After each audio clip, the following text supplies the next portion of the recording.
Bom dia, graça e paz, tudo bom com vocês? Vamos continuar o estudo da lição.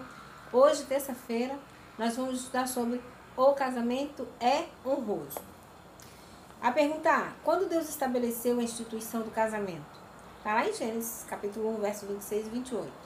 Também em Gênesis 2, verso 18, verso 21 e 24. E como Cristo abençoou o matrimônio em seu ministério. João, capítulo 2, verso 1 e 5. E aí Gênesis diz, né? E disse Deus: façamos o homem à nossa imagem, conforme a nossa semelhança, e domine sobre os peixes. E aí vai falando sobre a criação e sobre o que o homem ia dominar. E aí no verso 27 diz: e criou Deus o homem à sua imagem, a imagem de Deus o criou. Homem e mulher os criou.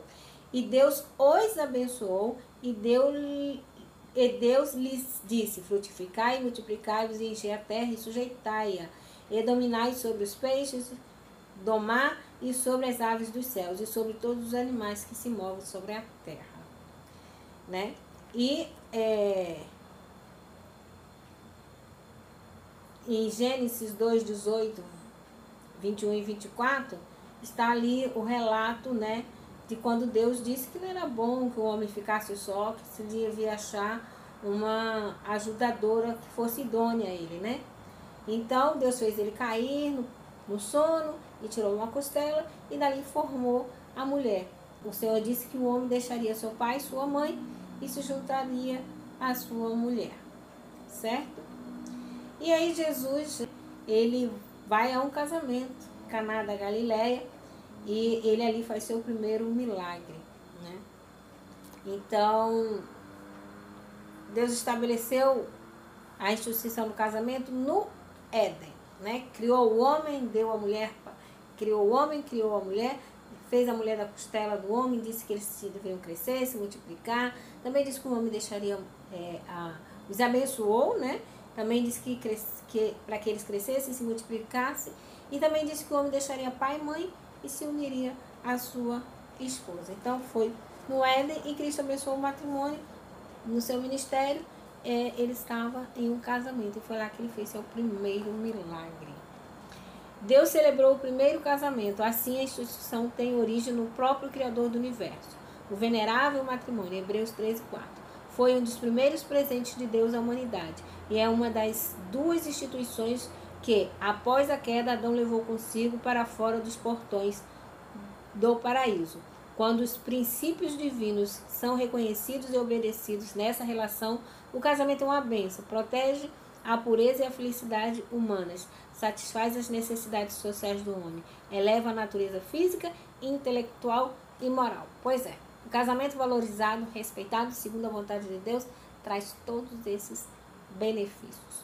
Pergunta B. Quando questionado sobre o divórcio, o que Cristo respondeu aos fariseus? Quanto tempo deve durar o voto matrimonial? Essas respostas você vai encontrar lá em Mateus 19, verso 1 ao 8, em Romanos 7, 1, 3, 1 Coríntios 7, 39, Malaquias 2, 14 e 16. Quando os fariseus questionaram a Jesus sobre o divórcio, ele disse que não haviam lido que Deus criou homem e mulher e que a ordem era para que deixassem os pais e se unissem, pois não seriam mais dois, mas uma só carne, e que deveriam, o que o Deus uniu não separe o homem. Foi essa a resposta que Jesus Cristo deu. E também disse que o divórcio foi permitido por causa da maldade do homem, né? E essa foi a resposta.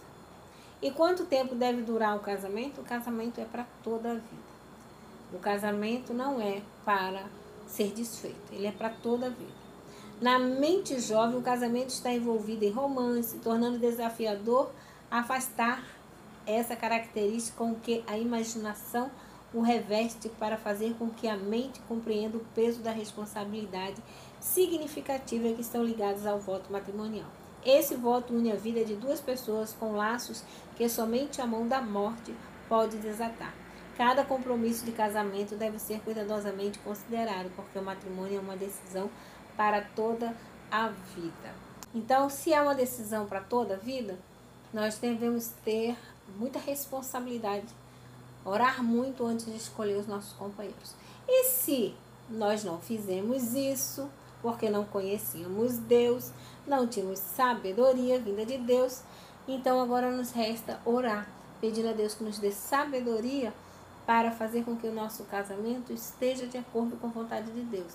Que o nosso casamento represente aquilo que Cristo quer que ele represente, a união dele com a sua igreja. Amém? Que Deus nos abençoe e que nós possamos ser aquilo que Deus quer que nós sejamos. E lembrar sempre, casamento é honroso.